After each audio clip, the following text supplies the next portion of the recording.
بسم الله الرحمن الرحيم. الحمد لله حمدا كثيرا طيبا مباركا وصلى الله وسلم على سيد الأولين والآخرين محمد الأمين وعلى آله وصحبه أجمعين. بینندگان عزیز و گرامی، در هر کجایی که هستید خدمت تک تک شما سروران و ارجمندان عرض سلام و ادب و خسته نباشید دارم. امیدوارم که از نعمات بیکران الهی بهره‌مند بوده باشید. خدمت شما هستیم با برنامه دیگری از سری برنامه‌های منبر وصال حق که منبر و تریبون شما عزیزان است. به اجازه شما خدمت جناب دکتر نور محمد عمرا که در استودیو حضور دارند نیز عرض سلام و ادب و خسته نباشید دارم. جناب دکتر به برنامه خوش آمدید. خیلی خیلی ممنون. بنده هم عرض ادب و وقت بخیر دارم، هم خدمت شما و هم خدمت تک تک شما عزیزان و بینندگان عزیز، و از اینکه باز استاد بزرگوار ادیب و سخنور چیره دست جناب استاد سیقل بزرگوار باز منتی بر ما گذاشتند و اجازه دادن در برنامه ایشون شرکت کنیم، اون هم در موضوع بسیار مهم و دوست داشتنی ملت برومند تاجیک. کمال سپاس و تشکر رو از ایشان و از دستند مهرکانان شبکه دارم. در خدمت شما بزرگواران هستم. تشکر جناب دکتر. خب بینندگان عزیز و گرامی، همان گونه که مستحضر و واقف هستید، ما تقریبا طی 5-6 برنامه پیرامون تراژدی آخوند همسایه ستیز برنامه داشتیم و در ارتباط به دخالت‌های رژیم حاکم در تهران، رژیم صفوی در پاکستان، در عراق، در ترکیه، در افغانستان صحبت‌هایی داشتیم و گوشه از دخالت‌های رژیم ولایت سفیح را در کشورهای همسایه، کشورهایی که هم مرز با ایران هستند و همچنین کشورهایی که دوردست هستند مانند یمن انشاءالله و مانند سوریه و مانند لبنان هم برنامه‌های خواهیم داشت. در این برنامه باز هم پیرامون دخالت‌های رژیم آخوندی ایران در یک از کشورهای دیگر، کشور خیلی ها عزیز، کشور تاجیکستان برنامه داریم تا گوشه از جنایت‌ها و فجایعی که دخالت‌های رژیم آخوندی ایران در تاجیکستان آفریده است را خدمت شما تبیین نماییم. امیدوار هستیم که شما بیننده‌های عزیز و گرامی و به ویژه ملت ارجمند تاجیکستان، جوانان تاجیک و فعالان تاجیکی که از ظلم و ستم رژیم آخوندی در کشورشان که از طریق حکومتشان اعمال میشه به سطوح آمدن، او جوانها با ما شرکت کنند و صدای مظلومیت ملت تاجیکستان را به گوش بقیه ملل جهان، به خصوص ملت ایران و ملت افغانستان برسانند و پیامشان را برسانند به ملت ایران که حکومت حاکم، دولت حاکم در تهران، رژیم صفویت دارد چه فجایعی را در کشورهای همسایه مرتکب میشه و از بیت المال ایران و از مال و دارایی ملت ایران در چه راه استفاده میکنه. ابتدا با هم به مستندی که در ارتباط به دخالت‌های رژیم صفوی در تاجیکستان تهیه شده است را با هم میبینیم و پس از دیدن این مستند باز هم در خدمت شما عزیزان خواهیم بود.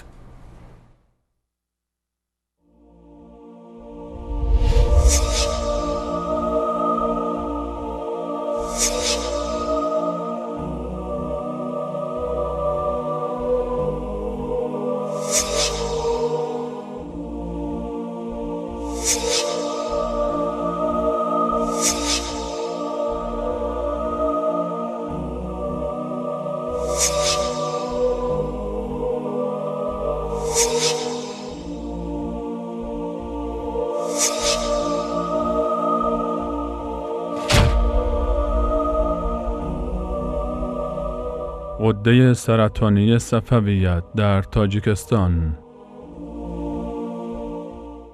کشور کوهستانی و پربارش و حاصلخیز تاجیکستان با مساحت بیش از 143,000 کیلومتر مربع در آسیای میانه، از جنوب با افغانستان و از غرب با ازبکستان و از شمال با قرقیزستان و از شرق با چین همسایه است. تاجیکستان یا همان سرزمین فارس های تاجیک امتداد زبانی و فرهنگی ایران و افغانستان است.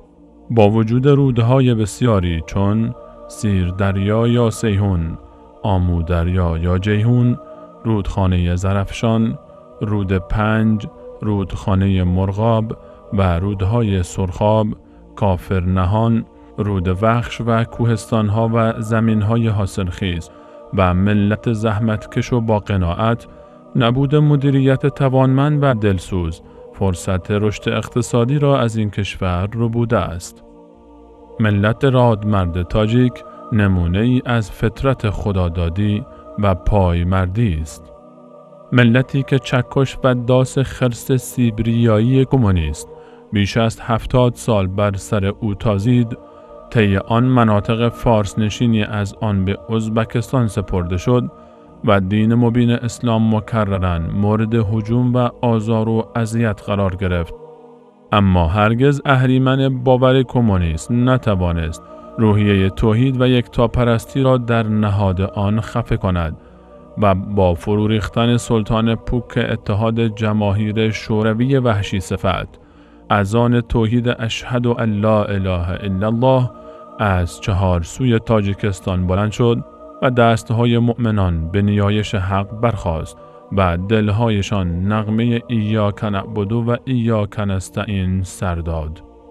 تاجیکان گویای معجزه دین فطرت آسمانی اسلامند، دینی که حتی اگر تیشه برگرفته به جانش برافتی بیش از پیش بر رویش آن افزوده خواهد شد. درست چون عود و مشک و عنبری که با آتش زدن آن بوی عطرآگینش در فضا میپیچد. نهضت اسلامی به رهبری استاد عبدالله نوری و استاد همتزاده و پس از آن شاگردان ایشان من جمله استاد کبیری از شاخصترین چهره‌های فعالیت اسلامی در این کشورند. اندیشه‌های بیدارگری اسلامی دیگری نیز چون جماعت تبلیغ و سلفیت در کنار حزب نهضت در راستای بیداری جوانان نقش قابل ملاحظه‌ای داشتند. غده سرطانی صفویت که سالهاست تلاش دارد عقیده سرزمین فارس را با باورهای ضد قرآنی و تنش آفرین و فتنه افروز تغییر داده آنها را به گروهک ناچیز صفویت شامل کند تا بر علیه سایر امت اسلامی بسیج شوند، انگشت روی جوانان تاجیک نهاده است. صفوی‌های مزدور تاجیک که سالیان مدیدی در ایران دوره دیده اند، با نقاب نهادن بر چهره واقعی خیش زهر در شهد گذاشته به خورد ملت تاجیک می‌دهند.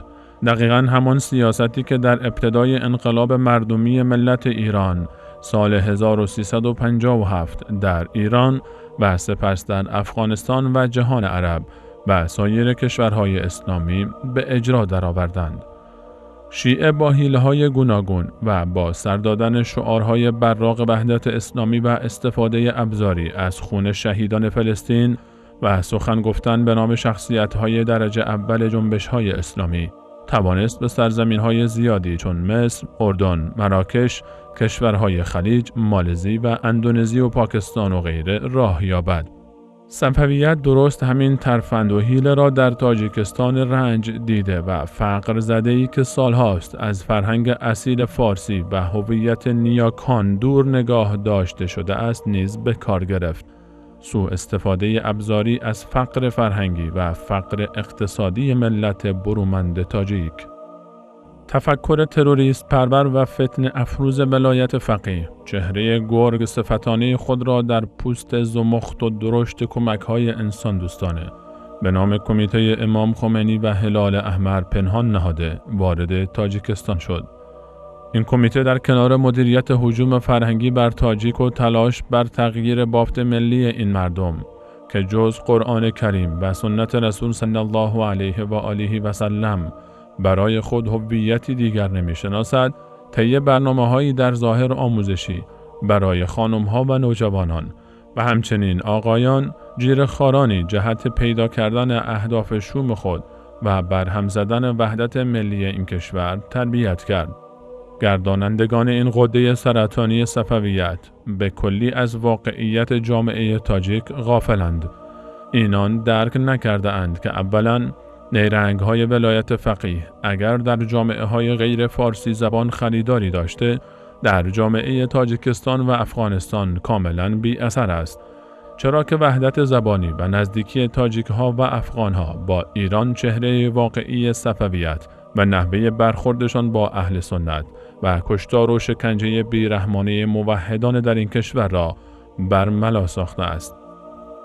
دوماً پس از گزارش‌های رسیده از کشتارهای وحشتناک تروریست‌های تحت حمایت ایران در عراق و سوریه و یمن و افغانستان و پاکستان، دیگر واقعیت نظام صفوی حاکم بر ایران بر کسی پوشیده نمانده است. سوماً کشور تاجیکستان به یک خانواده بزرگ شبیه است که همه همدیگر را می‌شناسند و ریشه و اساس جیره‌خواران خودفروخته شیعه‌های تاجیک بر سایر ملت این کشور عیان است. شاید در وهله اول برخی جوانان ساده‌لوح تحت تأثیر شعارهای براق این عده قرار گرفته باشند، ولی ملتی که سالهای متمادی اشغال روسیه نتوانست شعله ایمان را در قلبهایشان خاموش کند، چگونه ممکن است خفاشان خرافه فروش و امامزاده پرستان شیعه صفوی را توان تحریف عقیده یکتا پرستی در دلهای آنان باشد؟ چطور امکان دارد تاجیک هایی که نیمی از فرزندانشان را به نامهای صحابه و یاران و اهل بیت پیامبر اکرم صلی الله علیه و آله و سلم زینت بخشیده اند، با الفاظ زشت و دشنام و تکفیر به جنگ با دست پروردگان و شاگردان مکتب رسالت بروند؟ آیا هرگز امکان دارد تاجیکی که حضرت عمر رضی الله عنه را وزیر پیامبر و داماد شیر خدا علی مرتضی رضی الله عنه می داند به تحریک شیعه او را کافر بشمارد؟ آیا هرگز می توان تصور نمود تاجیکی که برای حضرت ابوبکر رضی الله عنه که قرآن در سوره توبه او را یار پیامبر شمرده احترام شایانی قائل است، به وسوسه 4 خودفروخته و مذهب تراش ابله اهانت روا دارد و او را کافر دانسته و مورد لعن و نفرین قرار دهد؟ آیا هرگز می توان باور کرد تاجیکی که 70 سال تمام زیر ستم و استبداد کمونیستی قرآن را حفظ نمود، به گفته چند نادان مذهب فروش و جیره‌خوار نظام ولایت فقیه کلام پاک پروردگار را تحریف شده بپندارد؟ آیا هرگز می توان تصور کرد تاجیکی که سینه اش مالامال محبت مهاجرین و انصار و دست پروردگان پیامبر خداست، آنهایی که قرآن در آیه های بسیاری چون آیات 8 و 9 سوره 8 و آیه 29 سوره فتح و آیه 100 سوره توبه و غیره در ثنا و مدح آنها سخن میگوید، الله متعال از آنها اعلان رضایت نموده و بهشت برین را جایگاه آنها قرار داده، به خود اجازه توهین و ناسزا و لعن و نفرین گفتن به آنها دهد.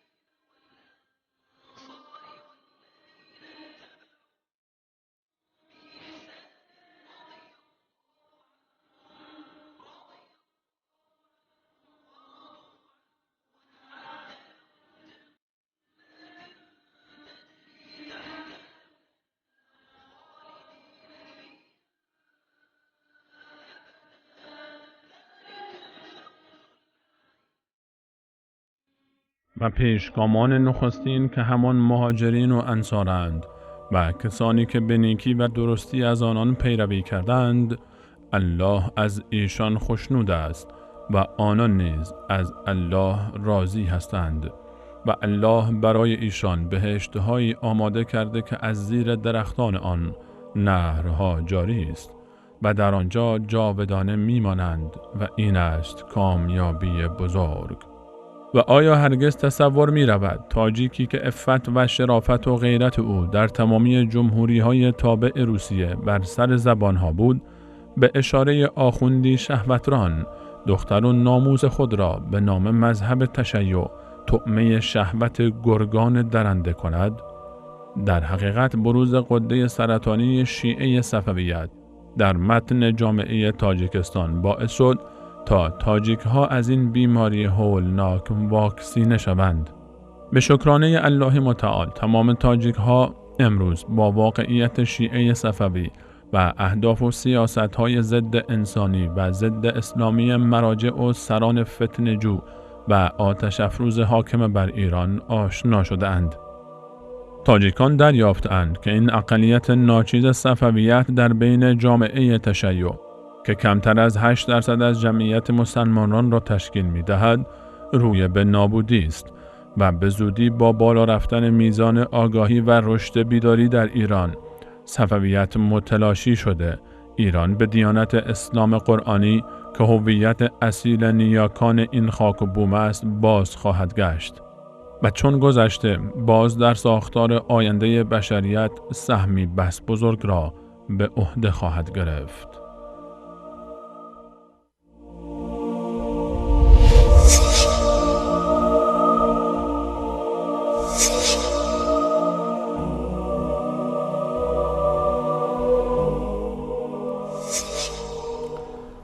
خب بینندگان عزیز و گرامی، با عرض سلام مجدد در خدمت شما هستیم با موضوع تراژدی آخوند همسایه ستیز در تاجیکستان. واقعا ملت تاجیکستان بعد از 70 سال اشغالگری و تخریبگری بگیم، نه استعمارگری، اتحاد جماهیر شوروی، فکر کنین بعد از سپری شدن 70 سال ملت از زیر یوغ اشغالگر بیرون میشه و این ملت به جهان اسلام فرزندان را تقدیم میکنه که در یکی از مسابقات قرآنی اول و مقام اول و دوم و سوم را کسب میکنن و این کودک های زیر 7 سال هستند. کودک زیر 7 سال تاجیکستانی حافظ کل قرآن میشه و امروز رژیم صفوی، رژیمی که داد از اسلام ناب میزنه و مطمئن هستیم و همه تان میدانین که بزرگترین آخوند شیعی هم شاید از حفظ یک جزء از قرآن هم عاجز باشه. اینطور نظام و این گونه رژیم میآید و داد از خدمت به ملت تاجیکستان میزنه. جناب دکتر، تاجیکستان 70 سال در زیر اشغال اتحاد جماهیر شوروی بود، اما حال ما میشنویم که رژیم آخوندی ایران داد از همزبانی و مشترکات با ملت تاجیکستان میزنه. نمیدونم که کجا بود رژیم آخوندی هنگام اشغال اتحاد جماهیر شوروی، چی بود، چرا به داد این ملت نرسید؟ یعنی میخوایم بدانیم که چه وقت اهتمام و توجه رژیم آخوندی ایران به ملت تاجیکستان از چه وقت شروع شد؟ بسم الله الرحمن الرحیم، الحمدلله و الصلاة و السلام علی حبیبنا و مولانا رسول الله و علی آله و صحبه و من والاه. استاد صقر بزرگوار، وقتی من داشتم این مستند زیبای شما رو تماشا می کردم، بیاد یک قصه زیبا افتادم که جا داره برای بینندگان عزیز هم این قصه رو تعریف کنیم. بفرمایید. آوردن که یک زمانهای قدیم یه پادشاهی بود، یک وزیری داشت، این وزیرش فلک شناس بود. بعض میدونست که هوا کی ابری میشه، کی باد میاد و کی بوران میشه. پادشاه هم وقتی میخواد جایی بره از وزیر مشوره میگرفت که نکنه بارانی بیاد، طوفانی بشه، چیزی بشه. یه روز ازش پرسید که ما میخوایم فردا بریم جنگل و گردش با خانواده، وضعیت هوا چطوره؟ گفت هوا بسیار عالی است، ما میتونید بریم. خب پادشاه هم زن و بچه‌اشو برداشت، رفتن جنگلات و گردش.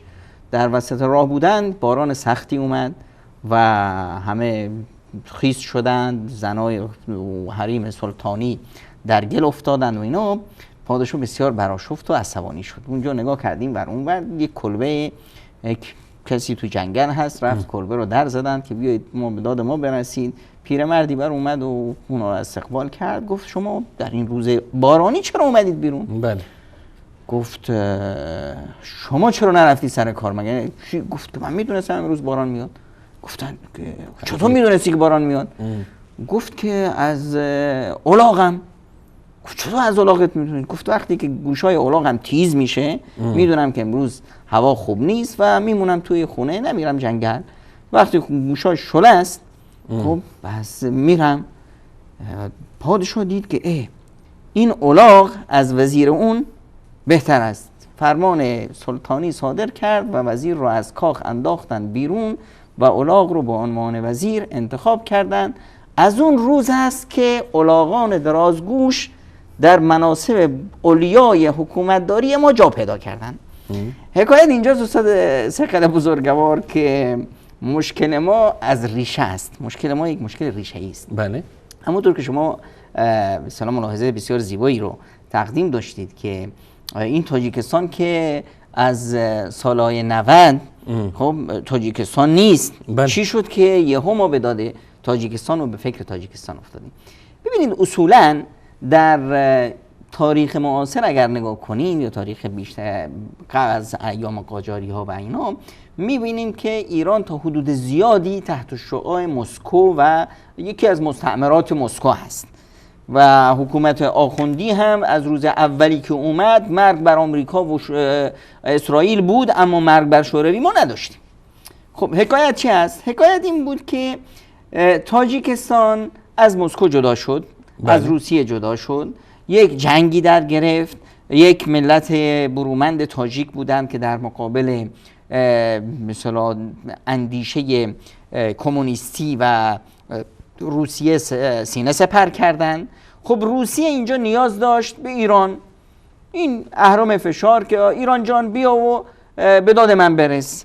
این به اصطلاح ملت تاجیکستان رو از چنگ من در خواهند آورد. اینجا بود که ایران وارد صحنه شد بنا به دستور روسیه و اومد و با مجاهدین رابطه خوبی برقرار کرد و خب دوست مسکو چطور دوست مجاهدین میشه و در نهایت اینها رو مجبور کرد که با حکومت کنار بیان و یا با نظام به اصطلاح کمونیستی کنار بیان و به این وضعی که امروز رسیدن ما برسیم.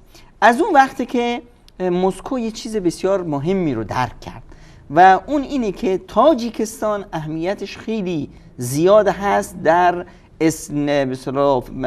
رشد اسلامگرایی در تمام جمهوریات تابع روسیه و در خود روسیه. یعنی میگن دروازه به سوی اسلام به سوی کل به اصطلاح آسیای میانه و روسیه تاجیکستان هست و نقش بسیار حیاتی داره و روسیه هم دید که رشد اسلامگرایی در کل روسیه به شدت داره پیش میره و به اصطلاح ملت‌های مختلف به سوی اسلام، اونایی که اسلام بودند یا اسماً مسلمان بودند به سوی اسلام واقعی رو میارن و خیلی از غیر مسلمان ها هم اسلام رو قبول میکنند و میدونست که با اسلام و با رشد اسلام که مذهب عقل و اندیشه و فطرت انسانی است با شعارهای نمیدونم کمونیستی و حتی مسیحیت نمیشه جنگید و اینها نه کمونیستیت و نه افکار دیگه جواب برای عقل ندارن.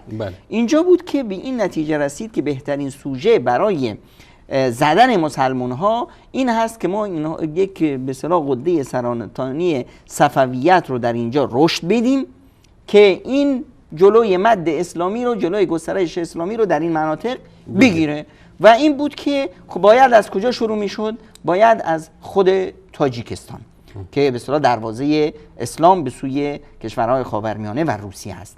این بود که مسکو دو دستی تاجیکستان رو میخواد تحویل ایران بده، تحریف صفویت بده و در همه این مناطق میبینیم که مراکز اسلامی بسته میشه، احزاب اسلامی قدغن میشه. در خود تاجیکستان همه احزاب و فعالیت‌های اسلامی جلوشون گرفته میشه. حزب نهضت اسلامی که جزئی از حکومت هست و در پیمان نامه صلح نیمی از حکومت حزب نهضت هست. کنار زدن حزب نهضت یعنی سقوط حکومت و شرعیت و نظام حکومت. یعنی الان هیچ تاجیکی خودش رو ملزم بر این نمیدونه که تابع این دولتی باشه که نصفش وقتی که حکومت یا ملت تاجیک یک حکومت ائتلافی رو قبول کرد و نصفی از ائتلاف اومد به نیمه دیگر خیانت کرد، در نتیجه این شرعیت و ارزش و حکومتش در واقع سقوط کرده. مشروعیتی همش زیر سوال هست. الان در تاجیکستان حتی حزب نهضت که جزئی از ائتلاف بود، حتی جماعت‌های تبلیغی که به اصطلاح در تمام دنیا آزاد هستند و مسائل بسیار ابتدایی دین رو به مردم میرسونند، حتی رشد بیدارگرای سلفیت، همه اینها ممنوع هستند. تنها چیزی که در تاجیکستان و در روسیه ممنوع نیست، قدغن نیست، رشد تشیع صفوی هست که به اصطلاح چارنل در منطقه میتازه. اما همون حکایت ابتدا که قصه درازگوشان که با پول و با قدرت میشه منافق ساخت، اما هرگز نمیشه یک انسان پایبند و یک انسانی که برای فکر و اندیشش جان بده و دعوت کنه بسازیم.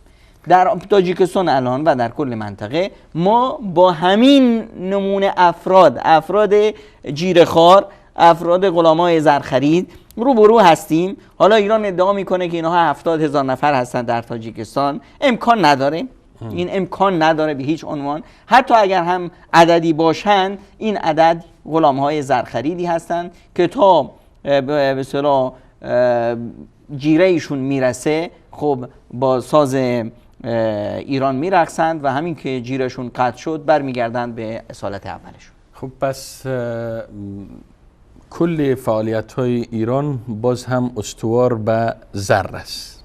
یعنی اگر پول داشت، اگر پول را از جیب ملت ایران گرفت، به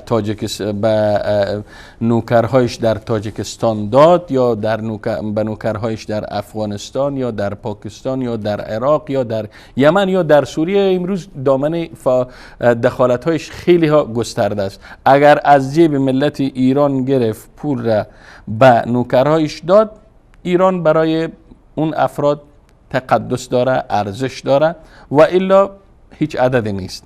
خب جناب دکتر، از فعالیت ها، از شیوه فعالیت ها و نحوه فعالیت های رژیم آخوندی ایران در تاجیکستان بگین که اینا زیر چه چتر و زیر چه پوشش و تحت چه عناوین در تاجیکستان فعالیت دارند و ملت تاجیکستان دارند فریب میتن که ما گویا در صدد رشد فرهنگی هستیم، در صدد ترویج زبان فارسی هستیم، یا در صدد کمک به آموزش و پرورش و بهداشت یا همان صحت به تاجیکستان هستیم. ببینید، ما خیلی خوشحال می شدیم که ایران با تاجیکستان که در واقع امتداد فرهنگی منطقه هست و زبان مشترک داریم، دیانت مشترک داریم و با یک روابط اقتصادی می داشتیم، یک روابط سیاسی می داشتیم، یک روابط فرهنگی عمیقی می داشتیم، خیلی خوب بود و جا داشت. و اگر ما در ایران به اصطلاح یک نظام حکومت داری می داشتیم، نه نظام مدیریت حوزوی، خب این زمینه ها فراهم بود. ما در ایران 30% اهل سنت رو داریم، در تاجیکستان بیش از 99% اهل سنت رو داریم. بله. خب با به اصطلاح با برقراری رابطه بین اهل سنت ایران و تاجیکستان، الان تاجیکستان به عنوان یک جزئی از پشتوانه ایران میشد، جزئی از ایران بود، از رابطه خیلی قوی میشد، روابط فرهنگی، روابط اقتصادی و سیاسی خوبی ما می داشتیم. اما متاسفانه همون حکایت درازگوش اومد اینجا فکر کرد که چیکار کنم، این تاجیکستان رو من میخوام بگیرم. به این به اصطلاح فکر میکردن که به اصطلاح تا الان هم این مفکوره حوزوی اینطور گمان میکنه که صادر کردن یک دیانت و یک به اصطلاح مفکوره مثل صادر کردن سیب و پرتقال و پفک و نمیدونم نمک و اینجور چیزا هستن. خب ملت تاجیک عقل دارن، شعور دارن. الان ایران مثلا به جای اینکه با تاجیکستان یک روابط حسنه‌ای می داشت و مثلا خب حالا مثلا بگیم که تاجیکستان یک کشور جنگ زده و یک کشور استعمار زده بود، بله. خب در همه زمینه‌ها نیاز داشت که ما جوانای تاجیک رو بیاریم در دانشگاه‌های مختلف ایران، بیاریم ازشون اقتصاددان، ازشون پزشک، ازشون مهندس، ازشون به اصطلاح پژوهشگر و عالم و سیاستمدار بسازیم. ادعا دارن، لااقل جناب دکتر ادعا دارن که مثلا امروز حکومت ایران ادعا داره که در عرصه سلاح سازی، سلاح‌های ثقیله و نمیفهم انقریب به سلاح هسته‌ای هم دست پیدا میکنه. چرا حالا نمیاره جوانهایی را از بگذاریم از تاجیکستان، از سوریه، از یمن، از نمیفهم کجا و کجا، چرا اینها را در این عرصه ها آموزش نمیده؟ این دید نیست، این بینش نیست. بینش حوزوی درازگوش هست. حکایت اینجاست که اگر مثلا ایران همچنین کاری رو میکرد، الان ما تاجیکستانی داشتیم که میتونست در منطقه سر و گردنی بالا بکشه. اما چی؟ بینش حوزوی اومد یه مشت از جوانهای تاجیک رو گرفت، آورد یک مرکزی براشون در گرگان درست کرد، یک مرکزی در مشهد و یک مرکزی در قم که آقا ما آخوندسازی میکنیم. این کارخانجات حتی اگر شما بخواید برای یک کشوری سیب زمینی یا به اصطلاح سیب صادرات کنید، خب یه ظرفیتی داره. کشور تاجیکستان یک کشور کوچیک است با حد اکثر جمعیت 8 میلیون جمعیت رو حتی اگر تو هم بخوای براش آخوند صادر کنی، این 8 میلیون جمعیت چقدر آخوند میخواد؟ 4 تا 5 تا 6 تا آقا 10 تا. اما اینی که جوانهای تاجیک رو بیاری اونجا به اصطلاح آیت الله و حجت الاسلام بکنید، این همه فائز صادرات رو میخواد تاجیکی چیکارش کنه؟ خب این همه آخوند رو به تاجیکستان صادر کردن واسه چیست؟ یعنی اگر شاید بعدش شما گفتین دروازی است به طرف کشورهای آسیای میانه، میتونه از این آخوندها در گسترش دین رافضی در قرقیزستان، در قزاقستان، حتی در مسکو این کار رو کردن اما هر سرزمینی سیب زمینی خودش رو داره، از اونجا هم میارن. خب الان در مسکو هم یه مرکزی درست کردن و به اصطلاح ترکیز بسیار زیاد دارن روی مهاجران تاجیک.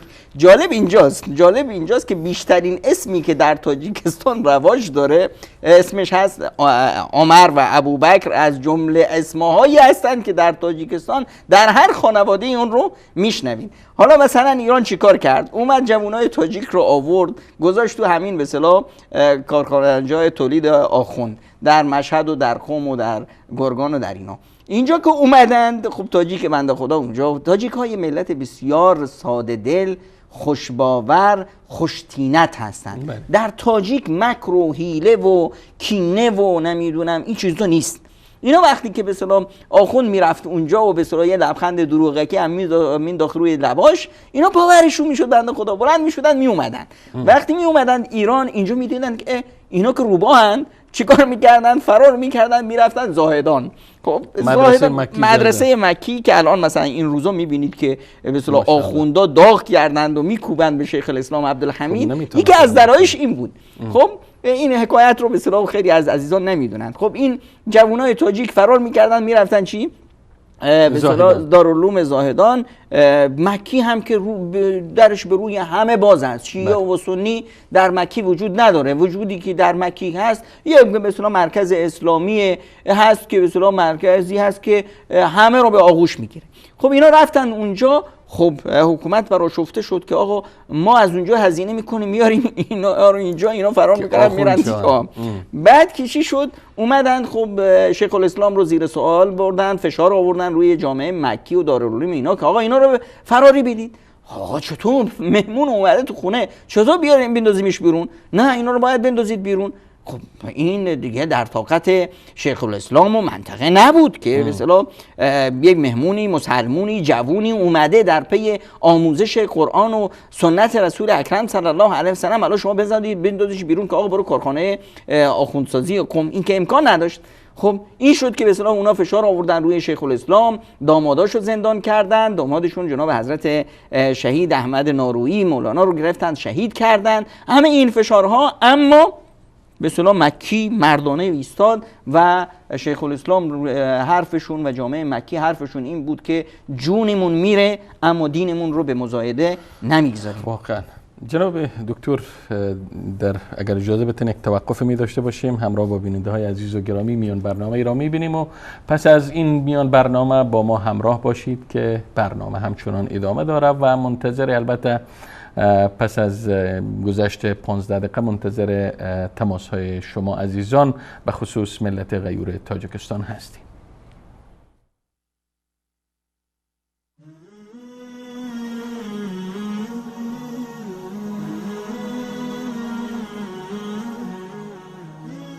بنده احمد عزیز افغان از تورنتو از کانادا زنگ زدیم. من مریم هستم از فرانسه. امیر حسین هستم از بلژیک. من از شهر جرمنی گپ میزنم. من از سوئد زنگ میزنم، ایرانیم. من خواهر شما هستم، از اروپا و شما زحمت دادم.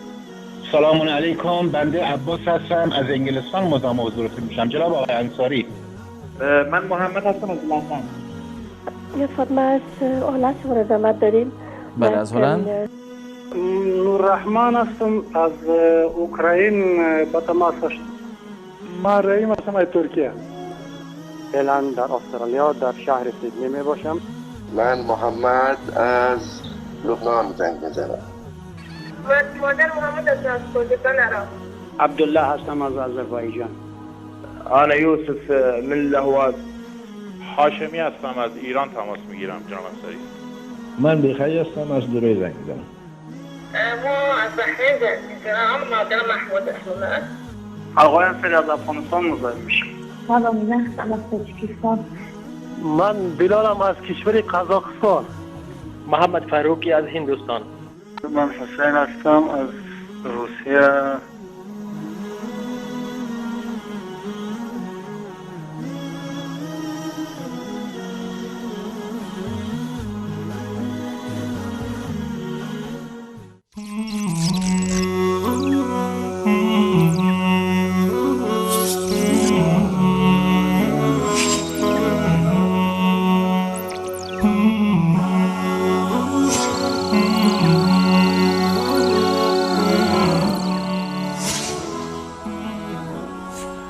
خب بینندگان عزیز و گرامی، با عرض سلام مجدد و دوباره با ادامه موضوع همسایه ستیزی رژیم آخوندی ایران در تاجیکستان در خدمت شما هستیم. جناب دکتر، فکر میکنین که تا چه میزان و تا چه پیمانه فعالیت های آخوندهای حوزه قم بگم یا حوزه ایران که امروز از کل ایران اینا یک حوزه ساختن، در تاجیکستان تا چه میزان اینا موفق بودن؟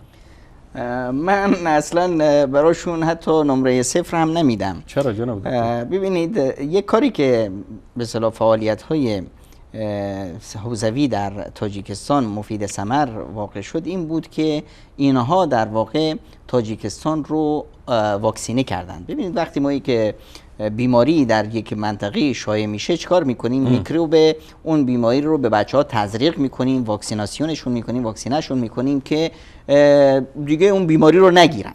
اینا اومدن در واقع یه مقداری چند تا از جوانای تاجیک رو آوردن. خب بعضی از همین جوانای تاجیک که اومدن، خب بعضیا پیش زمینه دینی داشتن.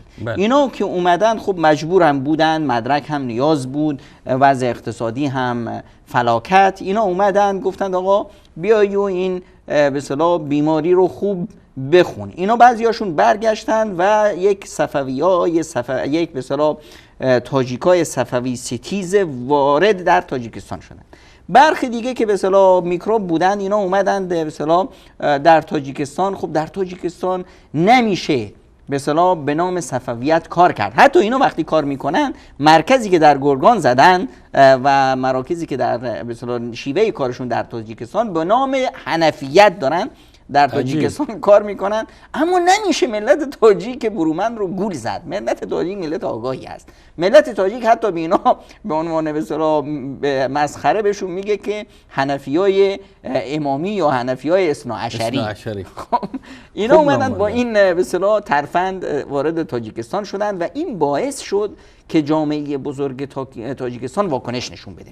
واکنش جامعه بزرگ باعث شد که جامعه با ترفندهای ایران آشنا بشه، با صفویت و سیستم تشیع صفوی آشنا بشه و در مورد اونها در مقابل اونها جبهه گیری کنه. یعنی شما ابتدا جناب دکتر فعالیت‌های ایران را در تاجیکستان به نوع از بیماری مثل بیماری ایدز مثلا تشبیه دادن که این بیماری را آوردن در تاجیکستان شایع کردن که در میان اول، بعدش گفتین که گویایی که این بیماری را ایران آورد ترویج داد تا و این به نفع ملت تاجیکستان تمام شد که ملت تاجیکستان با این نوع بیماری آشنا شد و خود علیه این نوع بیماری واکسین کنه. دقیقاً. اما چیزی که به اصطلاح برای ایران باید تأسفش خورد اینه که به اصطلاح ایران این همه هزینه کرد. اومد آقا کمیته امداد امام خمینی درست کرد، مؤسسه رضی درست کرد و نمیدونم مؤسسات دیگه ای که اومد به اصطلاح پول ریخت، مثل خروار پول ریخت برای مردم که بیایید چی ما به شما نمیدونم خیاطیات میدیم. آقا به اصطلاح ملت تاجیک خب ملت خوابی نبودن. وقتی که میشنید که به اصطلاح درصد فقر در ایران به چه وضعیتی هست، خب دیگه این میفهمید که اینا یک چیزی پشت سرشون هست. اما خب مجبور بودن. ملتی به اصطلاح در وضع اقتصادی بسیار بحرانی خب از این فرصت ها استفاده میکردن. در من نمیدونم بعضی مراکز تا الان در بعضی از مراکز حضور دارند. اینا اینجا بود که ایران خودش دونست که به اصطلاح باید یک کاری بکنه. افتاد به جون مثلا خواست که یک ترفند بسیار هوشیارانه ای رو اجرا کنه. فکر میکرد که تاجیکستان هم یمن هست که برو آقا 4 تا حوثی رو بگیر و اینا رو به اصطلاح سرشون سوار شو، ملت رو به جون هم بنداز. اومد به اصطلاح با اشتباهی که کرد به جون حزب نهضت افتاد. اومد با حزب نهضت و سعی کرد که برخی از عزیزان حزب نهضت رو به اصطلاح خب اونا هم مجبور بودند، افرادی بودند که در ایران برای تحصیلات میرفتن، اینا به اصطلاح اومدن جیره‌خوار ایران شدند. الان درصدشون خیلی بالاست که ایران به اونها ماهیانه حقوق میده. اما خب اینها این افراد جیره‌خوار نهضت که خودشون الان به اصطلاح جزئی میدونن که چیکار دارن میکنن و از باب مجبوریت هم میکنن، اینها امکان نداشت که فضای رهبریت و جهت‌دهی حزب رو در دست داشته باشن. همیشه افراد آگاهی مثل استاد کبیری در رأس قدرت بودند و میدونستن که چه اتفاقی میفته و هرگز اجازه ندادن که حزب نهضت بشه حوثی‌های تاجیکستان. بعدش چیکار کردن؟ رفتن به جون اسماعیلی ها در بدخشان اون طرفا افتادن که آقا بیایید به اونها باز بریز پول و بساط. اصلا بدخشی ها خب منطقه‌ای بودن که به اصطلاح اسماعیلی ها که منطقه کوهستانی هست و در تاریخ مشکل ساز بودن، در بخارا و اینا مشکلاتی داشتند و فعالیت های نظامی کردند و اینا میتونستن به اصطلاح یک به اصطلاح ابزاری باشن در دست ایران که باز ایران خب اونجا اسماعیلی‌ها خودشون هم فعالیت‌های خودشون رو دارن. اینا تونستن برخی رو جمع کنن دور خودشون که آقا شما اسماعیلی نیستید و شما نمیدونم 7 تایی نیستید و 12 تایی هستید و از این حرفا. خب اونا هم چقدر اونا هم بیچاره مجبور بودن یه پولی میگیرن و هانی میکنن، سری تکون میدن مثل به اصطلاح بقیه. دیدن که اونجا هم فایده نداره. الان افتادن به جون کی؟ به جون سکولارای لادین. خب اومدن که سکولار خریدی به اصطلاح سکولار که خب عموما بهتر خودش رو میفروشه، پول بیشتر میگیره درست، اما خدمت بهتر میکنه و با اسلام هم و با جامعه خودش ستیز داره. اومدن بسیاری از این سکولارا رو ملیت ایرانی دادند یا به صورتی ملیت‌های روسیه رو براشون فراهم کردند و پول خوبی براشون دادند که اینها افتادند الان به جان ملت تاجیک و میخوان که به اصطلاح از این شیوه آقا بیایید ریشای مردم رو بکنید. خب تاجیک اصلا اصالتا وقتی بالغ میشه با ریش خودش رو به اصطلاح مطرح میکنه، مزین میکنه. نمیدونم آقا حجاب رو از سر مردم بگیرید، آقا مسجدا رو ببندید. ما مسجد نمیخوایم چیکار؟ ما حسینیه میخوایم درست کنیم. نمیدونم به جان ملت افتادن که با هویت اصلی ملت تاجیک در افتادن که به این صورت بخوان به اصطلاح این روند پایبندی به دین رو سرکوب کنن که بعد در مقابل این بتونن باز از راه نمیدونم صیغه و از راه نمیدونم چیزایی که میشه جوونا رو کسب کرد به اصطلاح بتونن در این فضای تاجیکستان جای پای پیدا کنن. جناب دکتر امکان داره که یعنی ظلم و استبداد را که کمونیست ها اتحاد جماهیر شوروی وقت که هم مرز با تاجیکستان بودن و نفوذ داشتن این طرف در ازبکستان و طرف در قرقیزستان، اونها با اون همه قوت و نیرویی که داشتن، با اون همه استبدادگری که داشتن و طی 70 سال نتونستن که دین ملت تاجیکستان را ازش سلب کنن. آیا امکان داره که آخوندی که خودش نوکر است، امروز نوکر روسیه است، نوکر مسکو است، که اینها بتونن در تاجیکستان جای پای داشته باشن؟ مگر اینا از تاریخ عبرت نمیگیرن جناب دکتر؟ استاد شیخ بزرگوار، ببینید خداوند متعال در روند گسترش دین یه شرطی گذاشته. آقا لا اکراه فی الدین، هیچ کسی حق نداره کسی رو مجبور کنه به پذیرش دینش. بعدش چی؟ و این اسلام آوردن رو اسمش رو گذاشته ایمان. ایمان یه باور هست. تا من مطمئن نشم و این چیز برام قابل هضم نباشه هرگز قبول نمیکنم. روسیه اومد 70 سال بزن به سر ملت تاجیک که آقا کمونیست بشی. خب وقتی که مردم دیدن هیچ راهی نیست، چیکار کنیم؟ دیوونه است، میزنه میکشه. آقا کمونیست شدیم. به زور میشه منافق ساخت. اینا کمونیستای منافقی که بودن. تا همینی که به اصطلاح کاسه کوزه مسکو در هم شکست، اینا اومدن اشهد ان لا اله الا الله و اشهد ان محمد رسول الله. کی گفت آقا ما کمونیستیم؟ مگه ما دیوونه ایم؟ خب با پول هم میشه منافق ساخت. الان همه این کسایی که به اصطلاح دور و بر ایران جمع شدن، اینا بله آقا ما سینه میزنیم، بله مجبوریم سینه نه سرمون هم رو میزنیم. آقا با چی بزنیم؟ با کتاب میزنیم. آقا با کتاب نمیخوایم با دست بزنیم. آقا با دمپایی هم میزنیم. میزنن به سر صورت خودشون به خاطر مجبوریتی که دارن پولی مقدار شیری از گاو شیری بگیرن. دقیقاً یه گاو شیری پیدا شده، این گاوه نگد میزنه، اما باید یه جوری باش ساخت. الان فردا که همین گاوه شیرش خشک شد، همه اینا برمیگردن میگن که آقا ما خیلی گفتیم که ما حنفی اثنا عشری هستیم، مگه تاجیک شیعه میشه؟ امکان نداره. همه اینا خواهند گفت. حتی امی تیف، امی مجموعه و امی گروهی را که ایران برد در قم به عنوان آخوند ساخت و بعدش صادر کرد به تاجیکستان، فکر میکنین که اینا معتقد به باورهای دین رافضی هستن؟ استاد سیغل بزرگوار، بیاید من مثال زنده بدم که یکی از دوستای بنده هست، در اسلام آباد زندگی میکردن و ما باشون سلام علیک داشتیم، رفت آمد داشتیم. ایشون الان یکی از دامالله سرشناس تاجیکستان بودن. خب بنده خدا یک خانواده بزرگ داره، تقریبا 40 تا فرزند داره، 4 ازدواج کرده، 40 تا فرزند داره ماشاءالله. ایشون اومد پاکستان، خب وضع اقتصادی خراب بود، مهاجر بود، چیکار کنه؟ ترفندی زد، اومد خودش رو کرد، دید که اینجا تو پاکستان یک گروهی هستن بهشون میگن بریلوی. این بریلوی ها پول و پلای خوبی دارن، کسی بره باشون بشین و برخواست کنه خب بهش میرسن. ایشون رفت و یک نمیدونم عمامه سبزی به سر کرد که من سیدم و من بریلوی شدم. خب اونا هم بهشون رسیدن. خب با تاجیک پاکستانی بیچاره تو که میخواد به اصطلاح یک خانواده بزرگ و یک طمع رو به اصطلاح سیراب کنه؟ یه مدتی بهش رسیدن. بزرگی نبود بعدش دید که اینا کم بهش میرسونن. بعد اومد این عمامه سبزی رو انداخت دور و دیدیم که یک جا راهی عربستان شده. شیخ کجا؟ میگه میرم عربستان. چرا؟ گفتن که اونجا به اصطلاح برم بگم سلفی هستم، شاید پول پله‌ای به دست بدن. رفت اونجا و گفت که آقا من سلفی هستم. گفتن خیلی خوبه، سلفی باش، هر چی دلت میخواد باش. خب به من پول بدید، من میخوام دعوت کنم، من میخوام چیکار کنم. گفتن بابا اینجا کارخانه پولسازی برای سلفیان نیست، اینجا هر کی کار میکنه بره بکنه، به ما چه؟ خب کسی تحویلش نگرفت. یه چند نفری دیدن که آقا مهاجری هست و به اصطلاح هم خدمتش کردن و اینا. این برگشت که آقا اینجا نمیشه. بعض یه حکم دیدیم که غیبش زد، سر برآورد از ایران.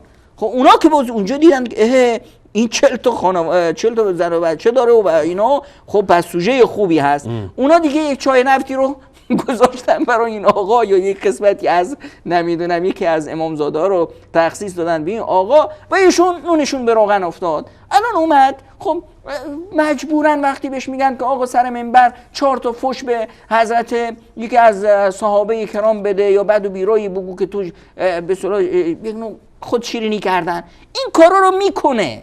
اما واسه چی؟ باور نداره از زیر دل. امکان نداره. خب امکان نداره که این باور داشته باشه که 4 تا 5 تا از بچه‌هاش خودش عایشه و فاطمه و ابوبکر و عمر و اینا نام میذاره. امکان نداره. خب اما چی؟ امروز وضع اقتصادی بحرانی است. همین آقا اگر وضع اقتصادیش خوب بشه، یه مقدار تاجیکستان اقتصادش رونق بگیره، نونش به روغن بیفته، میزنه همه این آخوندایی که به اصطلاح میان پیششو میرن اینا رو میزنه از خونش میندازه بیرون. تشکر جناب دکتر. میریم سراغ تماسای بیننده ها و منتظر تماسایشان هستیم. اولین بیننده رو من میگیرم. سلام علیکم. بفرمایید بیننده گرامی. سلام علیکم، بفرمایید. خب از بیننده های عزیز تقاضا میکنم که وقت تماس برقرار میشه مستقیما صحبت کنن. بفرمایید بیننده گرامی. سلام علیکم. سلام خسته نباشید. و علیکم السلام، سلامت باشین. میشه خود معرفی بکنین از کجا صحبت میکنین؟ من محمدی هستم از کرج. آقا محمدی از کجا؟ از تهران؟ کرج. از کرج. بفرمایید در خدمتتون هستیم. میگن آقای دکتر میگن آقا که رفتن عربستان پول ندادن، میگن عربستان که میلیارد میده به دولت ها بشن خورن و هیچ هم نمی کنن به خاطر تلفیگری. بعد میخواستم بگم شما هم میخواستم یه کاری کنید یه دست هم بندازین که نه. چه کاری کنیم آقا؟ بندازین به چی میخواستین تاجیکستان دولت و ملت.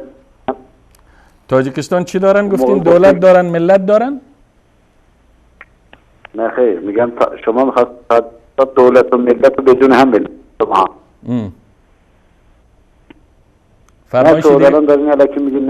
فرمایش دیگری هم دارین آقا محمدی؟ بله. یه حالا نشد در اکتاد میدونم جانم آخون صادق کرد. واقعا خنده داره، خندش میگیره. آقا محمدی صحبتشون قطع شد. میریم سراغ بیننده بعدی. سلام علیکم. سلام علیکم. و علیکم السلام و رحمت الله و برکاته. بفرمایید.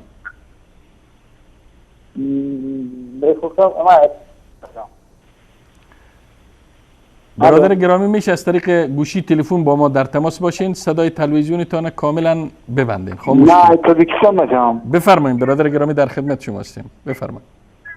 نفستم که همین شیعی که در همین تاجیکستان بود حاضی با فکرم نیست اینجا بسترگه. یعنی میگن که به همون اصطلاح گلیم شیعه ها، چند شیعه که در تاجیکستان از طرف رژیم آخوندی ایران به تاجیکستان فرستاده شده بودن، گلمشان جمع شده دیگر وجود ندارن میگن؟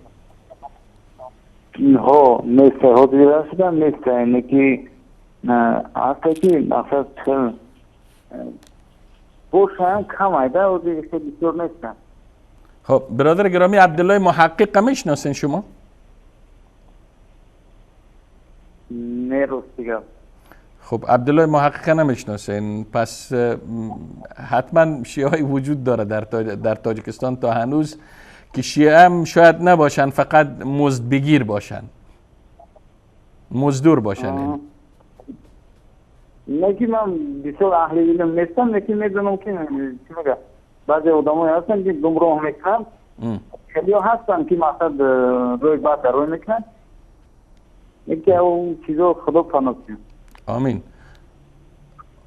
آیا ایران در تاجیکستان فعالیت داره؟ فعالیت های ایران، دخالت های ایران شما چگونه میبینید؟ دخالت هایش خوب است مثلا به تاجیکستان کمک میکنه یا ای که میخواه ملت تاجیکستان دو دسته و چند پارچه کنه؟ هم خیلی بودن که فهمیدن که مثلا کارایی که باید دارم نکی شوزی نه علاقه ندارم یا خیلی مردم رو ممکن میتونم یه پیشگیری کردم. تشکر برادر گرامی، تشکر از شما. تشکر. میرم سراغ بیننده بعدی. سلام علیکم. سلام علیکم. و علیکم السلام و رحمت الله و برکاته. بفرمایید برادر گرامی، از کجا صحبت میکنید؟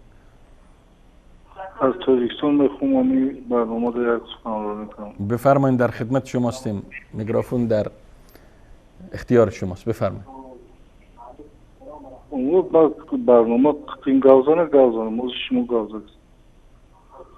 نفهمیدم برادر گرامی. ما تلویزیون تماشا دارم، برنامه که میخوام صحبت شم. خب برنامه همه لحظه شما به برنامه مستقیما وصل هستین. شما صدایتان میتونین بشنوین، اما صدای تلویزیون تانال ببندین، شما با برنامه همه لحظه وصل هستین. بفرمایید برادر. ما ویروس میخوام برنامه که صحبت کنم. صحبت است، همه لحظه صدای شما پخش میشه، آواز شما پخش میشه.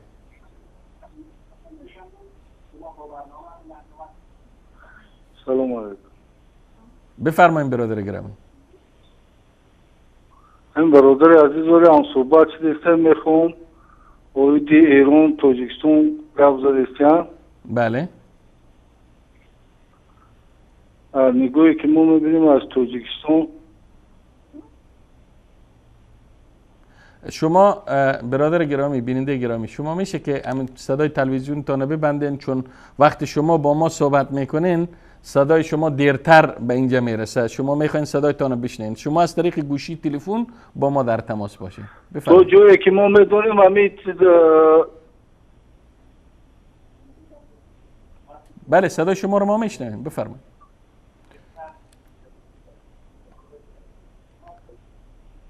خب بیننده گرامی، من معذرت میخوام، میشه دوباره تماس بگیرین، چون وقت دوباره اگر تماس گرفتین مستقیما وارد بحث شوین و صحبت کنین. میرم سراغ بیننده بعدی. سلام علیکم. سلام علیکم. و علیکم السلام و رحمت الله. شما آقای؟ بفرمایین بیننده گرامی، شما وصل هستین با برنامه. بفرمایید. من میخواستم اگه میشه کلیپ های آقای غزینی رو پخش کنید. چشم انشالله. سلامت باشین. تشکر از شما. بیننده بعدی. سلام علیکم. سلام علیکم استاد گرامی، خوب هستید؟ و علیکم السلام، الحمدلله، لطف پروردگار. بفرمایید برادر گرامی. استاد گرامی، ما از تاجیکستان با شما صحبت میشیم. در خدمت شما هستیم و شما میتونین هر صحبتی که دارین در ارتباط به دخالت‌های ایران، در ارتباط به مشکلاتی که در تاجیکستان هست صحبت کنین. بفرمایید. انشاءالله که خداوند نصیب کرده باشد دیگر آخوندان نمیتوانند در تاجیکستان ما دخالت کنند. یعنی تا حال دخالت داشتن، بعد از این نمیتونن دخالت کنند؟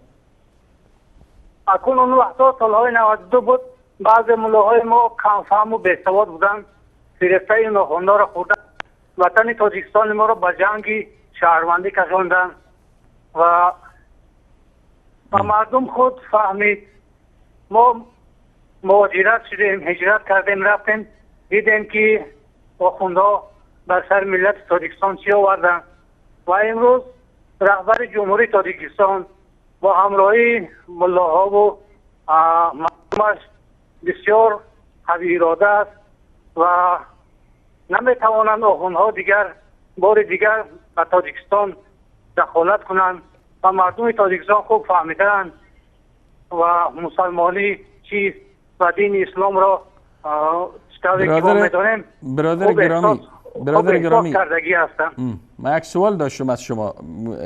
گپتان معقول که به نسبت کم اطلاعی و عدم آگاهی آخوندها آمدن در تاجیکستان نفوذ پیدا کردن و تانستن که بعضی از جوانها را فریب بتن، اما شما در خلال صحبتتان گفتین که ملت تاجیکستان همراه با رهبر، یعنی رهبر هدفتان اما رئیس جمهور تاجیکستان است، درست است؟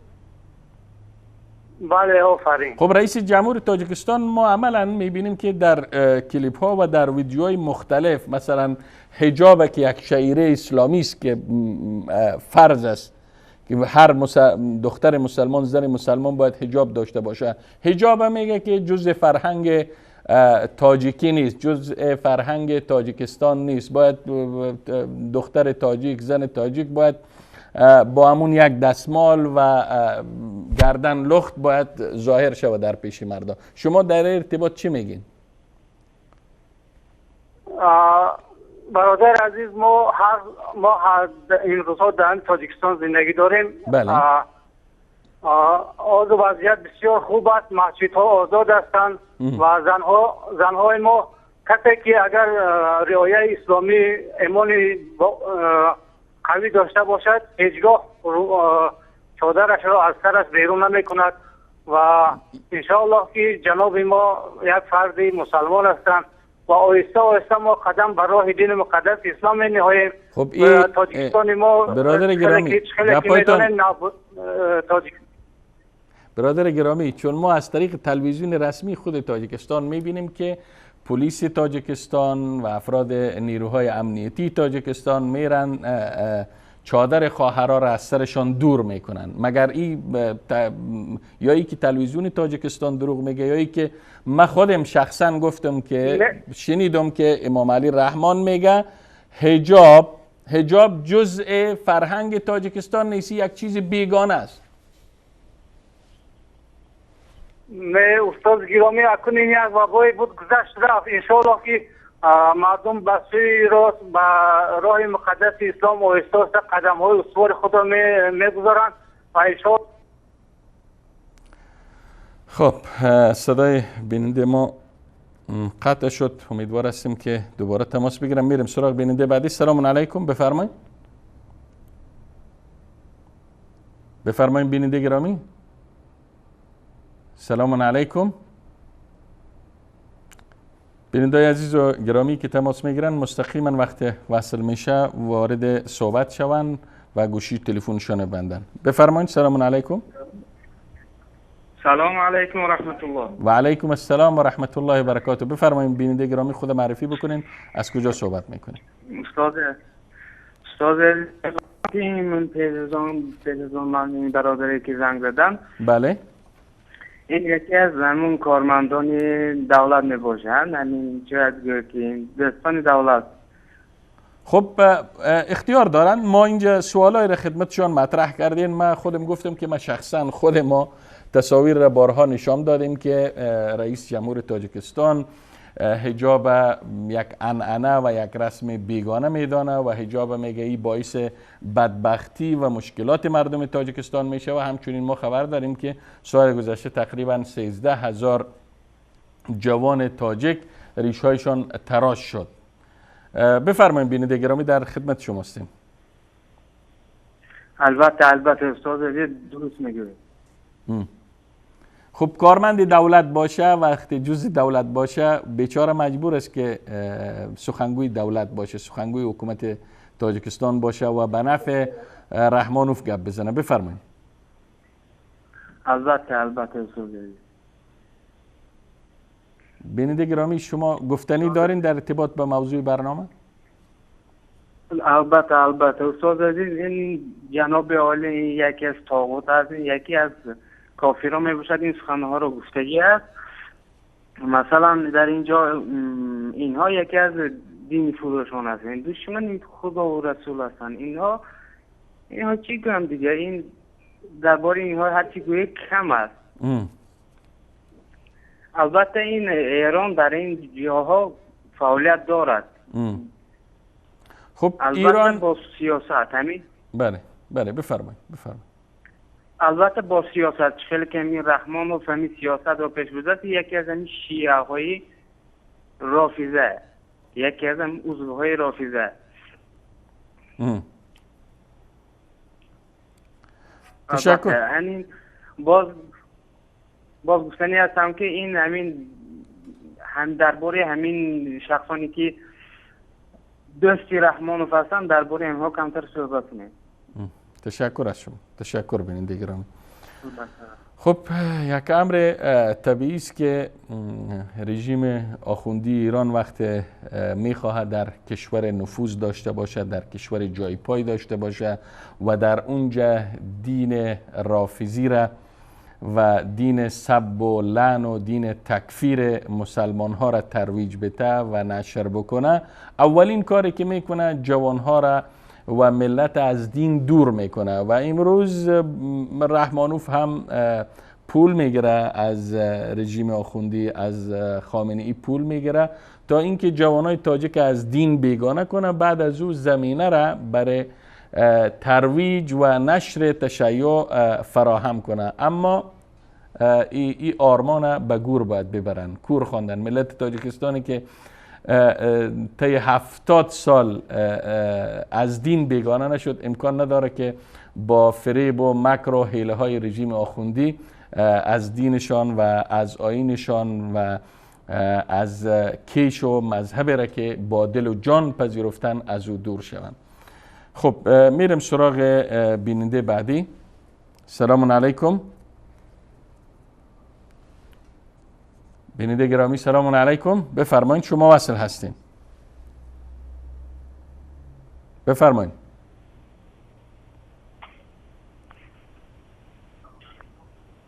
بیننده گرامی بفرمایید. سلام علیکم. سلام علیکم. و علیکم السلام و رحمت الله. حال شما خوب؟ خبر؟ لطف پروردگار. میشه خود معرفی بکنین از کجا صحبت میکنین؟ من از ایران زنگ میزنم، افغانی هستم از ولایت فاریاب. بفرمایید برادر گرامی. حال شما خوبه؟ دکترم حالشان خوبه؟ لطف پروردگار. بفرمایید در ارتباط با موضوع برنامه اگر گفتنی دارین. برای موضوع گفتنی همی است استاد محترم، در منطقه ما مذهبی برادرای علی تشیع هستن ولی این مکافات اینا ندارن. اینا با ما همسایه هستن ولی اینا این مکافات ها رو ندارن. کیها با شما همسایه هستن؟ علی تشیع با ما همسایه هستن، هم مرد هستن ولی در ولایت فاریاب اینا یه خرافات ندارن در زندگیشون بیشتر. تا هنوز فکر کنم که نفوذ رژیم آخوندی به اونجا نرسیده و ما و شما شاهد هستیم که شیعه در افغانستان از سالهای متمادی به این طرف بودن و هستن و زندگی کردیم با هم و هیچ مشکلی نداشتیم، مگر بعد از دخالت‌های رژیم آخوندی هر جایی که دست رژیم ولایت فقیه به اونجا برسه، اونجاست که او وقت است که چی میشه؟ او وقت است که بحران خلق میشه، مشکلات خلق میشه، تشنج خلق میشه و درگیری های در اون منطقه رخ میده. امیدوار هستیم که نفوذ رژیم آخوندی در منطقه شما نرسه. تشکر از شما بیننده گرامی. میرم سراغ بیننده بعدی. سلام علیکم. بفرمایید. الو سلام علیکم. و علیکم السلام و رحمت الله. محمد هستم از مشهد تماس میگیرم. بفرمایید برادر گرامی محمد. ممنون از برنامه خوبتون، خسته نباشین. سلامت باشین. بله استاد، میخواستم بگم که الان در مرزهای ایران اگر همین جوانها نرن برای دفاع از مرزهای ایران، این وهابیای آدمخور که ایران کدام مرزهای ایران آقای گرامی؟ کدام ما برادر گرامی محمد از مشهد، شما برنامه ما را دیدین؟ بله بله. خب برنامه ما در ارتباط به چی بود؟ مگه در مورد همین چیزایی نیست که شما میگین اینا رو؟ چیها آقا محمد گرامی ابتدا دم برنامه را میبینه، موضوع برنامه را از موضوع برنامه واقف میشه، بعدش میایه صحبت میکنه. ما قرار نیست که بگیم چه کسی از مرزهای ایران یا دفاع از مرزهای ایران. امروز رژیم آخوندی ایران از مرزهای ایران دفاع نمیکنه، امروز پول از داخل مرزهای ایران میگیره و خارج مرزها منتقل میکنه. بله، حالا من یک چیزی بهتون بگم. وزیر جنگ اسرائیل برادر گرامی، وزیر جنگ اسرائیل کنار بگذارین. حالا ایران، حالا رژیم آخوندی ایران، رژیم حاکم در تهران، دولت حاکم در تهران چرا پول از جیب ملت ایران میگیره به جنوب لبنان، به سوریه، به یمن، به عراق، به پاکستان و به تاجیکستان میفرسته؟ به خاطر چی؟ بله، برای امنیت از مرزهای خودش. کدام مرزها؟ مرزهایی که مثل سوریه.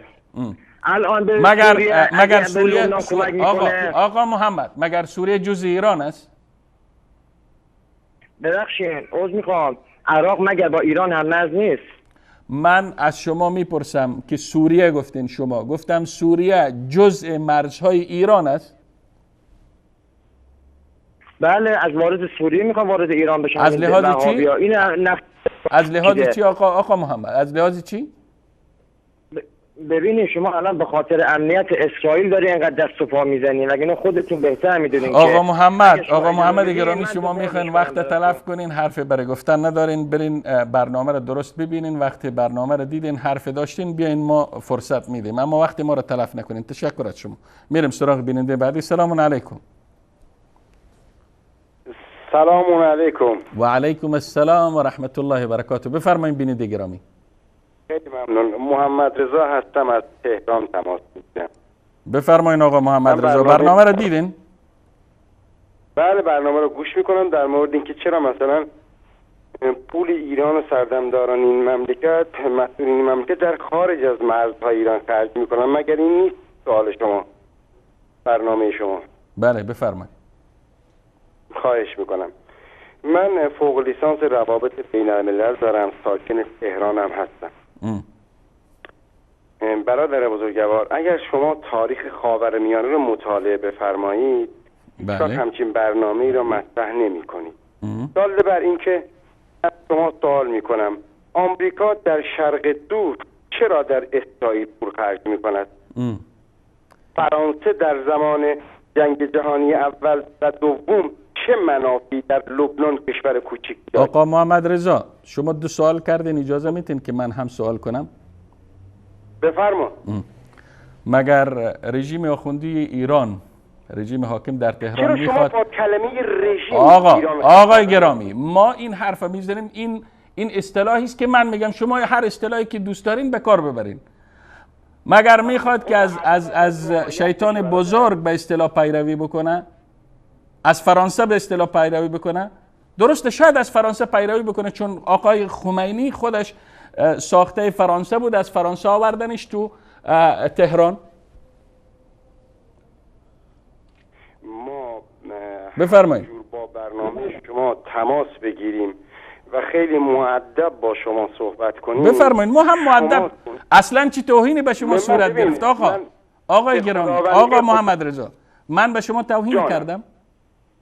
نه خیر. من عرض میکنم که خیلی کلاسیک بحث کنیم، هم با ادب بحث کنیم، هم آقا محمد گرامی، من صدای شما رو ندارم. شما وصل هستن. بفرمایید. بفرمایید. من عرض میکنم که من نمیگم که آدم خیلی باسوادی هستم، ولی در حد اطلاعات خودم موظفم که از مملکت خودم دفاع کنم. بفرمایید. برادر حرف نداریم. بفرمایید. شما میفرمایید چرا رژیم ایران، اولا با کلمه رژیم یعنی مورد خطاب قرار میدین؟ آقا من جمهوری اسلامی ما میگیم که چرا پول مملکت خارج از مرزها خرج میکنه، درسته؟ بله. برنامه شما اینه. بله. خب برنامه ما اصلا دخالت های ایران در کشورهای همسایه، در تاجیکستان است که هیچ دخالت بدون اینکه پول مملکت و پول ملت را به خارج هزینه کنیم، در خارج مصرف کنیم، امکان پذیر نیست. بفرمایید. آقای محترم، خرج کردن پول یک کشور در یک کشور دیگر بخشی از استراتژی هستش، بخشی از منافع ملی کشور هستش. تمام دولت ها اینجوری با همدیگه ارتباط دارن. این دلیل نمیشه که مثلا ایران میبره در تاجیکستان صد میسازه. کشور ضعیف تاجیکستان به علم ایران، به تکنولوژی ایران اعلام نیاز میکنه. درست. بفرمایید ادامه بدید. کشور پول در اون چه خرجی کرده، کار کرده؟ هر کاری کرده برای منافع ملی خودش این کارو کرده. شما انصاف رو خدا وکیلی رعایت نمی‌کنید. خدا بالاتر شاهد همه کی هستش.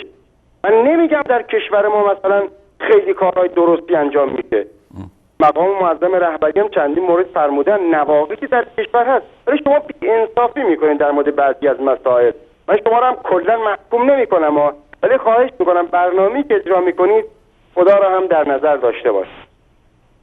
چون شما که میگین ایران پول کشور خودش در خارج از مرزها خرج میکنه، آقا اگر ما در خارج از کشور خرج نکنیم، مرزهای خود را به حال خود رها کنیم، آیا از مرز پاکستان، از مرز افغانستان، از مرز عراق، اینا که مرزهای ناامن کشور ما هستن، تروریستان نفوذ نمی کنند؟ مگر زمان پیغمبر صلوات الله به پیشنهاد سلمان فارسی کنار مدینه را خندق نکندن؟ این بخشی از استراتژی پیامبر بود در جنگ احزاب که اگر اونجا خندق کنده نمیشد چه بسا که اسلام در اون زمان شکست میخورد. احسنت برادر گرامی. حرف دیگری داریم؟ شما سوال به شما هستم. سلامت باشین برادر گرامی آقا محمد رضا. یا علی مدد، شب علی بخیر. خدا سلامت باشین. خب میریم سراغ بیننده بعدی. سلام علیکم. سلام آقا. بفرمایید برادر گرامی، خود معرفی بکنید، از کجا صحبت میکنین؟ جانم من از ایران زنگ میزنم. بفرمایید. معذرت میخواستم میشه لطف کنید جوابی از حالا را ندهید؟ متوجه نشدم برادر گرامی. آقای انصاری که نیستی درسته؟ نفهمیدم. آقای انصاری هستین؟ نه آقای انصاری نیستم، من محمد نواز هستم. بفرمایید. چرا میگم جوابی از این آدمای اصلاحو میدین شما که پشت میدن به جدن در مصطب تمام دین سنیا هیچ اعتنایی نمی کنی؟ بفرمایید برادر گرامی، من تا الانم متوجه حرفایتون نشدم. بفرمایید. میگم اعتنا نکنی به حرفای اهل تشیع. بله درست فهمیدم برادر گرامی. خب حالا ما گفتیم منبر است. داداش ببخشید من هزینه پولم کمه، یعنی من خیلی حرف دارم ولی هزینه پولم کمه. بفرمایید. هزینم کمه، مجبورم بگم معذرت میخوام خداحافظی، ولی خیلی حرف دارم واسهتون بگم، ولی چه فایده که نمیتونم. تشکر بیننده گرامی از شما. تشکر برادر گرامی. ممنون، ولی بزرگی کنید موقع صدام نگاه کن. الان من دارم برنامه‌تون رو گوش میکنم. گوش کن. سلامت باشین بیننده گرامی، صدایتان پخش شد. تشکر از شما. خب دوستای گرامی در اتاق اگر چند دقیقه از وقت برنامه ما باقی مانده فقط منو متوجه کنن. خب البته برنامه ما هنوز وقت داریم، میریم سراغ بیننده بعدی. سلام علیکم. بفرمایید برادر گرامی. سلام علیکم. و علیکم السلام و رحمت الله. خدمت شما و برادران سلام عرض میکنم. از تاجیکستان دارم تماس میگیرم. برنامه شما را دارم دنبال میکنم. اما تاجیکستان من فکر کنم چی از رهبریت و چی از علمای بزرگ اونها میدونن که مثلا با کشور ایران خصوصا چی روابطی داشته باشن، چی از لحاظ اقتصاد باشن، چی از فرهنگ. من فکر نکنم که تشیع در تاجیکستان دارن نقشه های داشته باشن. نه هرگز. مردم تاجیکستان فقط عقل و خیرتی دارن که با این مسائلات توجه کنن. اما این کشورهای دو کشور برادر همزمان دارن مصیبت های اقتصادی دارن و همین خاطر فکر نکنم که در اینجا غرضی داشته باشن چی ایرانی ها چی تاجیکان نسبت اونها. صحبت دیگر هم داریم برادر گرامی؟ خب صحبت دیگر هم این که رهبریت تاجیکستان بازم میگم علمای تاجیکستان فقط عقل خیرات دارن که برای نفوذ و داخل تاجیکستان و که ها مثلا تفکری کنند.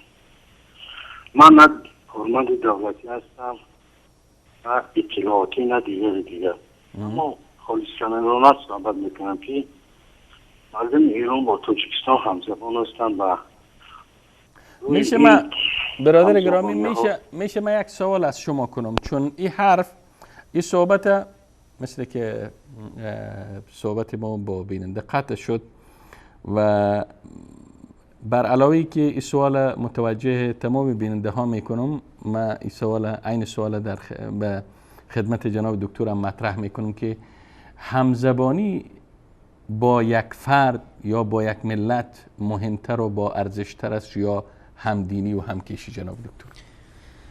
ببینید من البته از اینجا شروع کنیم بریم به چی. ببینید اینی که ما بگیم چی مهمتر است، همش مهم است، هم ما با هم فرهنگ باشیم هم دیانت باشیم و اینی که ما هم فرهنگ باشیم خیلی مهمتر است از اینی که هم دین باشیم. یعنی در برقراری روابط، یک روابط به اصطلاح حسنه با کشوری که با هم فرهنگ مشترک داریم خیلی اهمیتش بیشتر از این است که مثلا دیانت مشترک داشته باشیم. ما با تاجیکستان میتونیم روابط حسنه داشته باشیم، با کشورهای همسایه‌مون میتونیم روابط حسنه داشته باشیم و باید هم داشته باشیم، همونطوری که برادر عزیزمون محمد رضا از تهران اشاره می داشتن. و این که به اصطلاح من آرزو داشتم که مثل آقای محمد رضا که فوق لیسانس روابط بین الملل داره، ایشون میشدن رئیس جمهور ایران، یا فرد باسواد و یه فردی که حداقل منطق روابط بین الملل سرش میشه. ببینید عزیزان، ما وقتی میگیم که ایران در تاجیکستان، باید ایران در تاجیکستان حضور میداشت و اما حضور چی؟ حضور مثبت، حضور در عرصه‌های سیاسی، در عرصه‌های اقتصادی، در عرصه‌های فرهنگی و غیره.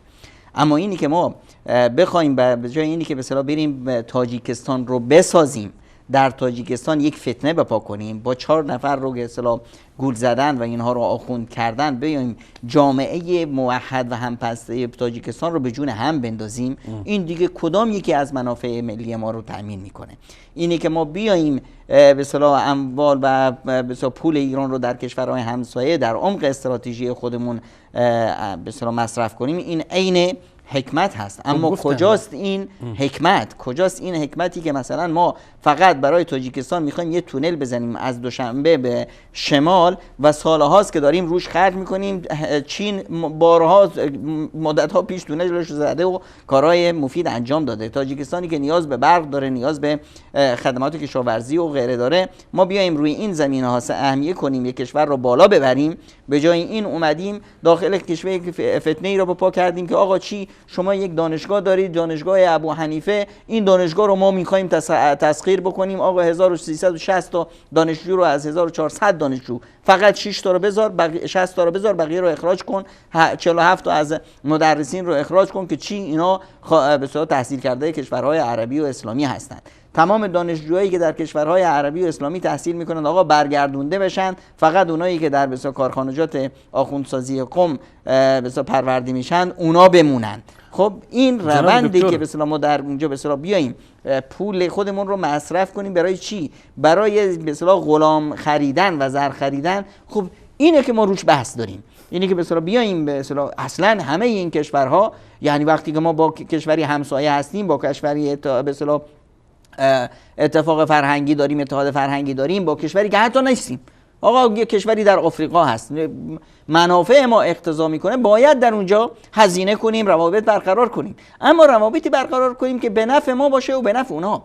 اینی که میگیم ما داریم از مرزهایمون دفاع میکنیم، عزیز من مرز ما دفاعش ملی. جناب دکتر اینا برادر گرامی از مشهد هم گفتن که ما داریم از مرزهای ما در سوریه دفاع میکنیم، که در حالی که سوریه هیچ وقت هم مرز نبوده و هم مرز نیست. تاجیکستان هم مرز نیست، سوریه هم مرز نیست، اما ما منافع مشترک داریم. اما منافع اصطلاح منافع ملی گفتن. من نمیدونم که هزینه کردن پول ملت ایران و در فقر نگه داشتن ایرانی و ارسال این پول برای حسن نصرالله، این چه نفع، این کدام منافع ملی را تامین میکنه؟ در ایران نه سیاستمدار رو داریم و نه یک حکومت، یک نوع یا فوق لیسانس داریم. نه ایشون این حرفو نمیزنن، ایشون این حرفو نمیزنن، ایشون بسیار منطقانه حرف میزدن و حرفشون هم خیلی به جا بود. اما مشکل اینجاست که ای کاش حرفی که محمد رضا میزدن این صورت میگرفت و ما به اصطلاح از منافع ملی خودمون در کشورهای مختلف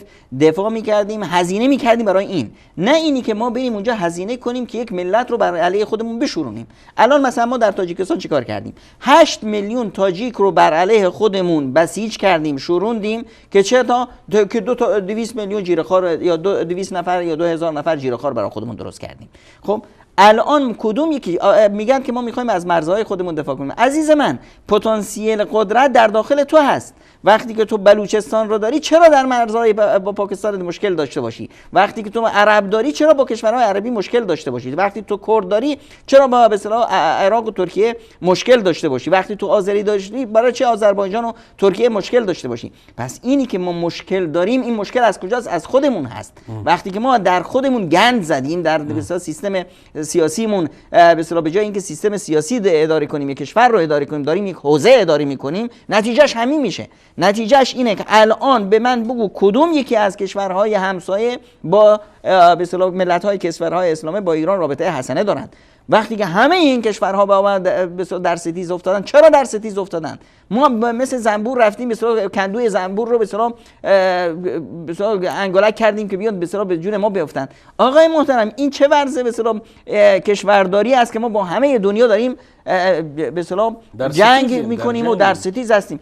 الان ما مرزهای خودمون رو با عراق حفظ کردیم یا اومدیم عراق رو داغون کردیم که این مقدمه ای هست برای انفصال به اصطلاح جزئی از ایران. وقتی که ما میایم در به اصطلاح بلوچستان پاکستان میایم اونجا و هزینه میکنیم برای فتنه افروزی و بلوچ پاکستانی رو میشورونیم بر علیه کشورش، فردا چی؟ فردا بلوچستان ما هم میره. وقتی که ما بیایم به اصطلاح مرزهای خراسان رو با افغانستان به جای اینکه بیایم استفاده مستعد ازش بکنیم و یک کشور برادر و یک کشور نیرومندی مثل افغانستان، یک ملت شریف مثل افغانستان در کنار خودمون داشته باشیم که چون پیش به اصطلاح سینه سپر کردند و ما رو از روسیه نجات دادن، ما اومدیم الان افغانی رو بر علیه خودمون شوروندیم.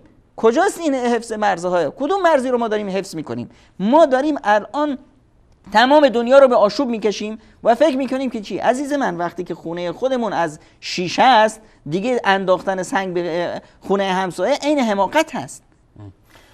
جناب دکتر، یک سوالی که در ذهنم خطور میکنه است که چرا حکومت تاجیکستان آمد دانشجوهای تاجیکستانی که در کشورهای اسلامی مشغول تحصیل بودند اونها را فراخواند به تاجیکستان و تعداد دانشجوهای تاجیکستانی در دانشگاه‌های ایران به خصوص حوزه علمی قم را افزایش داد؟ ببینید، ما در تاجیکستان با یک بحران در مدیریت نظام حاکم مواجه هستیم. مدیریت بنا به یک بسیار مشت افراد سودجو و رشوه‌خواری که در نظام در عمق نظام وجود دارند، متاسفانه اونها با گرفتن رشوه‌های کلان از نظام ایران اومدن یک تصرفاتی رو دارن انجام میدن که در واقع دارن کشور رو به یک بحران و یک ستیز داخلی و یک جنگ داخلی میکشونن. نظام حاکم به جای اینی که افراد مخلص و افراد صادق رو دور خودش جمع کنه، این افراد چاپلوس دورش جمع شدن. الان مثلا ایران خیلی هزینه میکنه روی شاهرخ، بچه عبدالفتاح سعیدوف که به اصطلاح یکی از همکلاسی‌های رستم پسر به اصطلاح عالی جناب امام علی هست، امام علی و غیره، اینها به این صورت در یک اغفال گذاشته شدن. افرادی که این ور اون ور هستند رشوه های کلان میگیرند، میان به اصطلاح این سیستم رو. الان چیکار شده در تاجیکستان؟ ملت یک هویتی داره، یک آرمانهایی داره، یک ارزش‌هایی براش به اصطلاح مهم هست.